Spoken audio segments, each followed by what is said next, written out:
चिल्लू park समागम के प्रायोजक करता है fox reality sign of experience Astra gems and jewellers Gorakhpur, Shri Balaji car care Barhalganj, assumption public school Barhalganj, Gayatri children hospital Barhalganj व श्री राम हॉस्पिटल बढ़लगंज।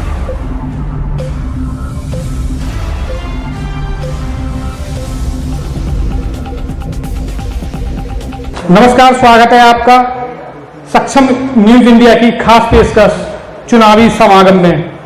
अगर बात करें कि उत्तर प्रदेश की, तो उत्तर प्रदेश में चुनाव में अभी कुछ ही समय बाकी है और जितनी भी पार्टियां हैं सभी अपनी तैयारियों में जुट गई हैं। तो हम बात कर रहे हैं देश के सबसे बड़े सूबे उत्तर प्रदेश के जिला गोरखपुर में, जहां पर विधानसभा है चिल्लू पार्क।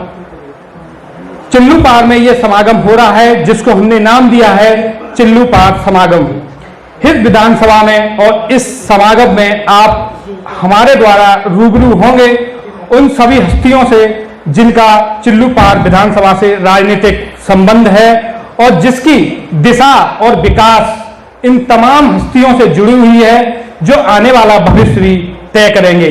तो इसी कड़ी में आज हमारे साथ हैं सपा सरकार के एक नेता चंद्र प्रकाश शुक्ला जी। तो जानेंगे उनसे कि उनकी क्या तैयारियां हैं और अगर चुनाव में वो किस रणनीतियों के तहत उतरेंगे।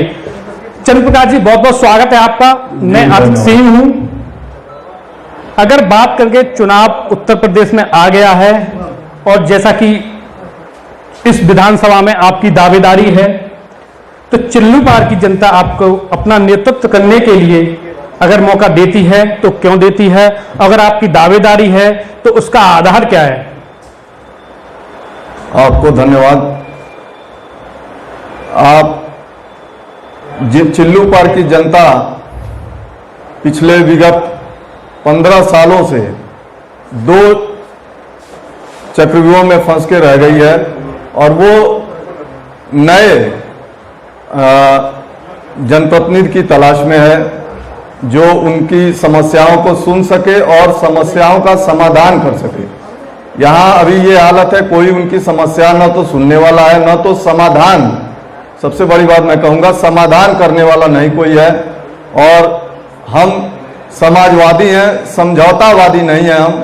हम जनता के किसी भी समस्या से समझौता नहीं करते हैं। उनके अंतिम पायदान पे जो खड़ा है व्यक्ति, वहां तक हम लड़ाई लड़ते हैं। और आपने पूछा पार्टी हमको क्यों यहां से लड़ाएगी, तो मैं बता देना चाहता हूं, क्योंकि जातिगत समीकरण से आप इनकार नहीं कर सकते हैं। भाजपा जो अपने आप को जाति से ऊपर मानती है सबसे अधिक, और आप देखेंगे पिछले 5 सालों में उत्तर प्रदेश में जाति और इस तरह की राजनीति बहुत चरम पे है इस समय, जबकि उसके पहले इस तरह से जाति को लेके नहीं था। तो यहाँ पे सबसे अधिक चिल्लू पार्क में वोटर ब्राह्मण समाज से हैं और हमारी पार्टी इस सीट पे ब्राह्मण लड़ाएगी और निश्चित रूप से विजय हासिल होगा और माननीय अखिलेश यादव को हम लोग मुख्यमंत्री बनाएंगे और फिर से एक बार उत्तर प्रदेश विकास के पहिए पे चलना शुरू कर देगी। अगर बात करें कि आपने बताया कि जनता चक्र में फंस के रह गई है और यहाँ इस क्षेत्र की तमाम समस्याएं हैं जी, तो मैं ये जानना चाहूंगी वो कौन सी समस्या है और जनता भी ये जानना चाहिए कि उनका अभी समाधान नहीं हो पाया है और वो चक्रव्यूह जो बता रहे हैं आप उसमें नहीं निकल पाया है। समस्याओं का अंबार है आज चिल्लू पार्क में। और आज चिल्लू पार्क चूंकि गोरखपुर जनपद से है और इसी जनपद से उत्तर प्रदेश के मुख्यमंत्री माननीय योगी जी महाराज हैं। जनता को बहुत उम्मीद थी कि योगी जी आएंगे, गोरखपुर का विकास होगा, लेकिन ऐसा हुआ नहीं। आप अगर चिल्लू पार्क के किसी भी सड़क पे कहीं भी निकल जाए, आपको सिर्फ और सिर्फ गड्ढा मिलेगा। माननीय मुख्यमंत्री जी जब कुर्सी संभाले तो मैंने ये बात कहा था कि बंदर के हाथ में उस तरह का काम किया गया है। अब देखिए ये दाढ़ी बनाते हैं कि गर्दन काटते हैं, और हुआ वही कि ये गर्दन ही काट रहे हैं, दाढ़ी तो नहीं बना रहे हैं।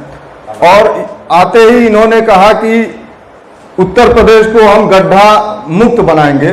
मुझे लगता है उन्होंने मुक्त नहीं कहा, युक्त कहा, गड्ढा युक्त। तो चिल्लू पार्क के खासकर आप किसी भी जगह चले जाएं, वहां पे सारे सड़क गड्ढे युक्त हैं, भरपूर गड्ढे युक्त हैं। 5 सालों में मुख्यमंत्री का जिला यहाँ कुछ नहीं हुआ, न तो यहाँ के विधायक ने कुछ किया, न तो पूर्व विधायक ने ही कुछ किया। ये कहीं नजर नहीं आते हैं और इन्हीं दोनों चक्रव्यूह में जनता फंस के रह गई है, कभी इनको चुनती है, कभी उनको चुनती है। तो जनता बहुत बेसब्री से 22 का चुनाव का इंतजार कर रही है और नए जनप्रतिनिधि को इस बार मौका देगी। दूसरा समस्या चिल्लू पार्क का जल भराव, जगह जगह आप जाएंगे, हर जगह जल भराव है, पानी से लबालब है पूरा क्षेत्र। पानी निकासी की कोई व्यवस्था नहीं है, नहर बना दिया गया, उस नहर का कोई उपयोग नहीं है, उसमें पानी नहीं है, उससे किसान को कोई लाभ। जब नहर में पानी नहीं है तो किसान को लाभ क्या है? लेकिन समस्या है, समस्या क्या है? उस नहर के नाते पानी निकल नहीं पाता है, जो घरों में पानी घुस गया, ये हालत है आज चिल्लू पार्क का। तीसरी जो समस्या है चिल्लू पार्क की, और वो निहायत ही आवश्यक है, वो है एक अदद हॉस्पिटल। मैं आपको बता दूं, चिल्लू पार्क की दूरी मुख्यालय से 60 किलोमीटर है और इसके अंतिम छोर पे जब जाएंगे वो 80 किलोमीटर है मुख्यालय से दूरी, आप खुद समझ सकते हैं। और बहुत ही घनी आबादी है चिल्लू पार्क की, बहुत ही घनी आबादी है। यहाँ पे एक अदद सदर हॉस्पिटल के तर्ज पे यहाँ पे एक हॉस्पिटल चाहिए। सीएचसी तो है यहाँ पे, लेकिन सीएचसी से काम नहीं चलने वाला। यहाँ पे एक सदर हॉस्पिटल के तर्ज पे एक हॉस्पिटल यहाँ चाहिए, जहाँ अब जिसके पास पैसा है तो वो तो इलाज अपना कहीं करा लेगा, लेकिन जो मध्यम वर्ग परिवार हैं, गरीब परिवार हैं, वो इलाज के अभाव में दम तोड़ देते हैं। बहुत बार ऐसा हुआ है कि यहाँ से गोरखपुर जाते जाते रास्ते में लोग दम तोड़ देते हैं। तो एक सदर हॉस्पिटल के तर्ज पे यहाँ पे व्यवस्था होनी चाहिए, जिसमें जांच की व्यवस्था हो, इमरजेंसी की व्यवस्था हो, ऑपरेशन की व्यवस्था हो, ताकि जो गरीब और मध्यम वर्गीय परिवार हैं उनका इलाज हो सके। जो इलाज का वहन करने में सक्षम नहीं है उनका इलाज यहाँ पे हो सके। ये चिल्लू पार्क की बहुत ही आवश्यक समस्या भी है और अभी तक ये किसी भी जो भी जनप्रतिनिधि रहे और अमूमन सरकार में भी लोग रहे, लेकिन कभी भी इस पे ना तो उन्होंने कोई कोशिश किया ना तो कुछ किया। आप प्रेस से हैं, अगर जनता के बीच में आप जाएंगे आपको पता चलेगा, अभी कोरोना काल में हाहाकार मचा हुआ था, लोग इधर उधर बिखर रहे थे, टूट रहे थे, गिर रहे थे। कहीं चूंकि मुख्यालय से इतनी दूरी है, लोग जा ही नहीं पाते हैं, मर जा रहे थे, लाखों लाख लोग ऐसे मर गए। तो आपने बताया कि जो वहाँ पे जो मेन समस्या है वो स्वास्थ्य से संबंधित है और विकास है। जी जी। अगर बात करें कि हर पार्टी की अपनी नीति होती है, हर पार्टी अपनी नीतियों पे चलती है, तो अगर बात करें कि सपा सरकार की क्या नीतियां थी जिसके तहत आप सपा के साथ में आए और अब आप दावेदारी कर रहे हैं, तो उन नीतियों को आपने देखा, क्योंकि नीतियां भाजपा की भी है, सपा की भी है, और अगर बसपा की भी बात करें तो हर पार्टी की अपनी अपनी नीतियां हैं। तो आपकी नीतियां, आपको कौन सी नीति आपको अच्छी लगी सपा की कि आप उसके साथ में हैं, सपा सरकार के साथ में हैं? देखिए, हमारे महबूब नेता माननीय अखिलेश यादव बहुत ही शानदार मुख्यमंत्री रहे, उनका मुख्यमंत्री काल बहुत ही शानदार रहा 5 सालों में, और वो 5 साल बनाम 20 साल आप कह सकते हैं। जो 5 सालों में माननीय अखिलेश यादव ने विकास कर दिया, वो 20 सालों आगे भी, अभी 5 साल आप भी कोई नहीं कर सकता। अभी आप भाजपा चुनाव लड़ने जा रही है, ये विकास के मुद्दे पे बात ही नहीं करेंगे क्योंकि इन्होंने कुछ किया नहीं। और दूसरी, ये राजनीति क्या करते हैं भाजपा के लोग, सिर्फ नफरत की राजनीति, जात से जात को लड़ाएंगे, धर्म से धर्म को लड़ाएंगे, विकास की बात नहीं करेंगे, विकास की बात आप करेंगे तो भाग जाएंगे। तो और दूसरा चीज, जो मुख्यमंत्री योगी जी महाराज हैं, ये जैसा कि मैंने आपको बताया कि जब ये मुख्यमंत्री हुए तभी मैंने कहा कि बंदर के हाथ में उतरा वाला काम हो गया। तो ये शासन नहीं चला रहे हैं, ये सिर्फ बदला ले रहे हैं। पिछले जब भी ये जितने सालों तक विपक्ष में रहे, जो इनको कुछ बोल दिया होगा उनको रगड़ के भूसी छोड़ा रहे हैं, कोई और मामला हो, सिर्फ बदले की भावना से काम कर रहे हैं, शासन प्रशासन नहीं चला रहे हैं। ये पुलिस को कहते हैं कि पुलिस को मैंने छूट दी है, उनको बहुत सुविधा दी है। मैं आपको बता दूं, सबसे अधिक अगर ये बात करेंगे तो आप ये इसी पे बात करेंगे कि मैंने पुलिस को बहुत सुविधा दी है, ये दी है, पुलिस प्रशासन सतर्क है। जबकि वाकई अगर किसी ने पुलिस प्रशासन के लिए किया तो माननीय अखिलेश यादव ने किया।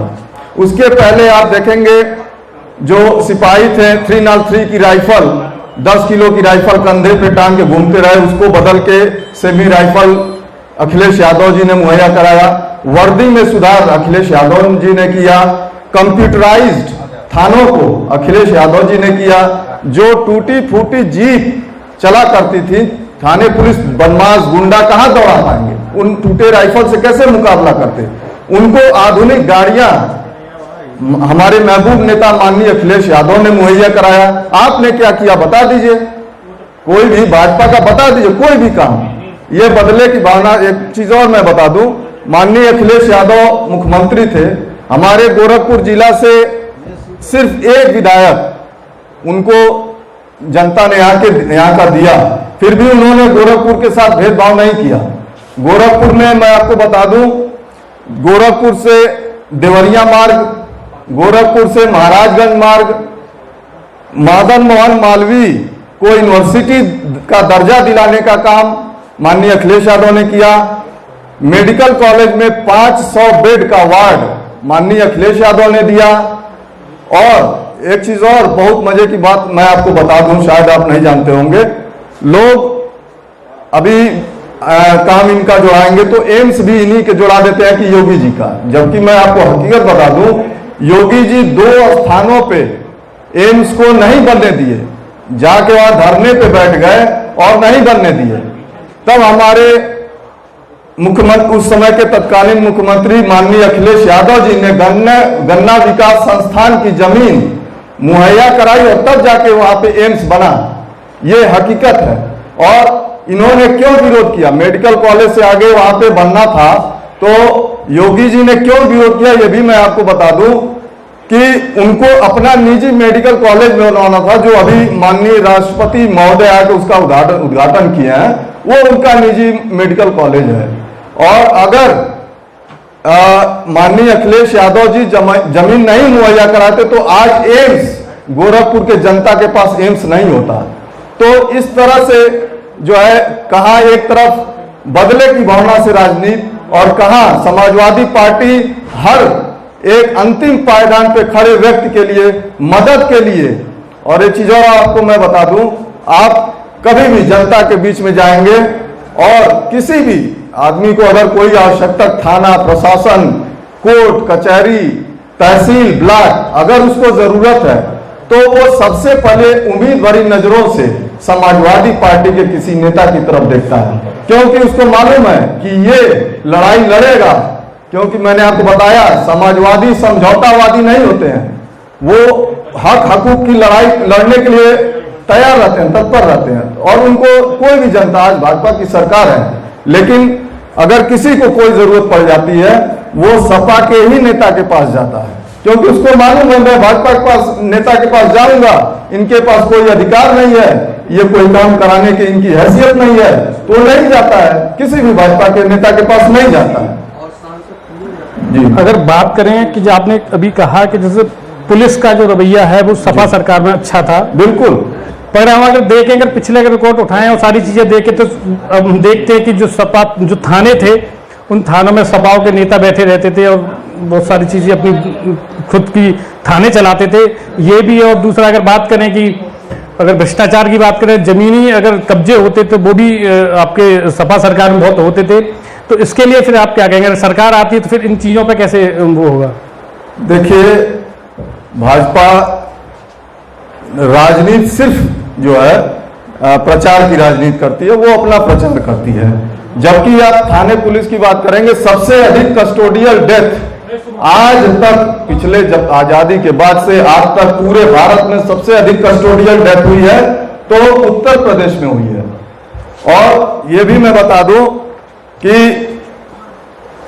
जो संविधान में बराबर अधिकार दिए गए हैं, कोई भी अधिकार अगर एक आदमी के पास सेंट्रलाइज हो जाएगा तो वो बेकाबू हो जाता है। चंद्रपाल जी, मैं आपको थोड़ा सा क्षमा चाहूंगा, समय का अभाव है जी। तो आपने देखा कि हमारे साथ थे चंद्र प्रकाश जी, जिन्होंने बताया कि क्षेत्र में क्या समस्याएं हैं और इन किन समस्याओं के बीच में ये जाके जनता में विकास करेंगे और इनकी जो दावेदारी है। तो आपने सुना हमारे साथ चंद्र प्रकाश जी को। आप देख रहे हैं सक्षम न्यूज इंडिया, सबसे पहले सबसे तेज।